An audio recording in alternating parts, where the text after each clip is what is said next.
मार्च 23 हमारे प्रतिदिन की रोटी मिनिस्ट्रीज की ओर से आप सभी को नमस्कार। आज के हमारे संदेश को लिखा है माइक विटमर ने, जिनका शीर्षक है आवश्यकता से अधिक प्रेम। आइए पवित्र शास्त्र का भाग मनन करने के लिए पहला पतरस अध्याय 2, 11 और 12। हे प्रियो, मैं तुमसे विनती करता हूँ कि तुम अपने आप को परदेशी और यात्री जानकर उन सांसारिक अभिलाषाओं से जो आत्मा से युद्ध करती हैं बचे रहो।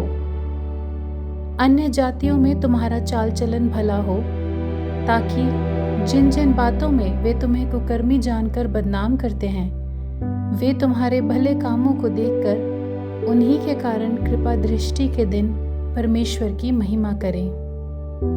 मुख्य वचन पहला पतरस अध्याय 2 वचन 12। ऐसे ही अच्छा जीवन जियो कि वे तुम्हारे भले कामों को देखकर उन्हीं के कारण कृपा दृष्टि के दिन परमेश्वर की महिमा करें।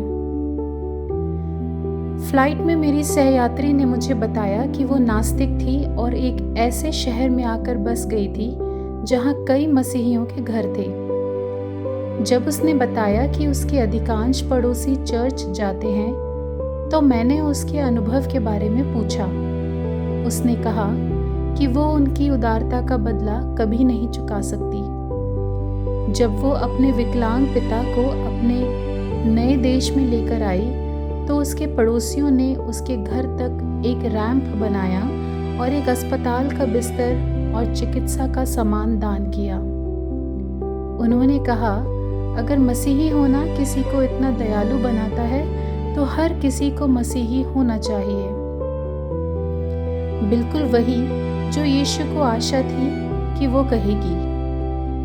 उन्होंने अपने शिष्यों से कहा, तुम्हारा उजियाला मनुष्यों के सामने चमके कि वे तुम्हारे भले कामों को देखकर तुम्हारे पिता की जो स्वर्ग में है बड़ाई करें। पतरस ने मसीह की आज्ञा सुनी और उसे आगे बढ़ाया। अन्य जातियों में तुम्हारा चाल चलन भला हो, इसलिए कि जिन जिन बातों में वो तुम्हें कुकर्मी जानकर बदनाम करते हैं, वे तुम्हारे भले कामों को देखकर उन्हीं के कारण कृपा दृष्टि के दिन परमेश्वर की महिमा करें। हमारे पड़ोसी जिन्हें यीशु पर विश्वास नहीं है, वे ये नहीं समझ सकते कि हम क्या विश्वास करते हैं और हम उस पर क्यों विश्वास करते हैं। परेशान मत होइए जब तक कि वे एक और चीज को समझ नहीं लेते हैं, वो है हमारा आवश्यकता से अधिक प्रेम। मेरे सहयात्री को आश्चर्य हुआ कि उसके मसीही पड़ोसी उसकी देखभाल करना जारी रखते हैं, भले ही वो उसके शब्दों में उनमें से एक नहीं है।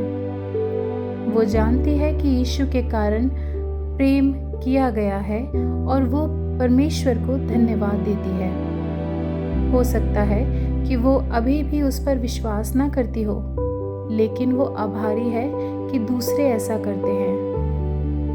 आप क्या जानते हैं कि किसे यीशु की आवश्यकता है? आप उनके खातिर उनसे कैसे प्रेम कर सकते हैं? स्वर्गीय पिता, आप अपना प्रकाश मेरे द्वारा चमकने दें। आमीन।